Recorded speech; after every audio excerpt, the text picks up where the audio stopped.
the mother of a poet, Sara Teasdale. She is too kind, I think, for mortal things, too gentle for the gusty ways of earth. God gave to her shy and silver mirth, and made her soul as clear and softly singing as an orchard springs in sheltered hollows all the sunny year, a spring that through the leaning grass looks up and holds all heaven in its claret cup, mirror to holy meadows high and blue with stars like drops of dew. I love to think that never tears at night have made her eyes less bright, that all her girlhood through never a cry of love made over tense her voice's innocence, that in her hands have lain flowers beaten by the rain, and little birds before they learned to sing drowned in the sudden ecstasy of spring. I love to think that with a wistful wonder she held her baby warm against her breast, that never any fear woke her or she shuddered at her gift, or trembled lest through the great doors of birth here to a windy earth she lured from heaven a half unwilling guest.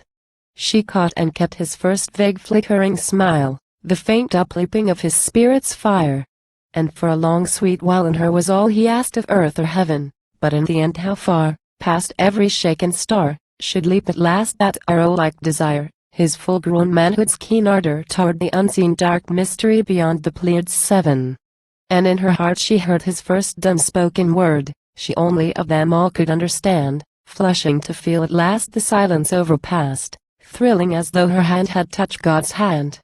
But in the end how many words winged on a flight she could not follow, farther than skyward lark or swallow, his lips should free to lands she never knew. Braver than white seafaring birds with a fearless melody, flying over a shining sea, a star-white song between the blue and blue. Oh, I have seen a lake as clear and fair as it were molten air, lifting a lily upward to the sun.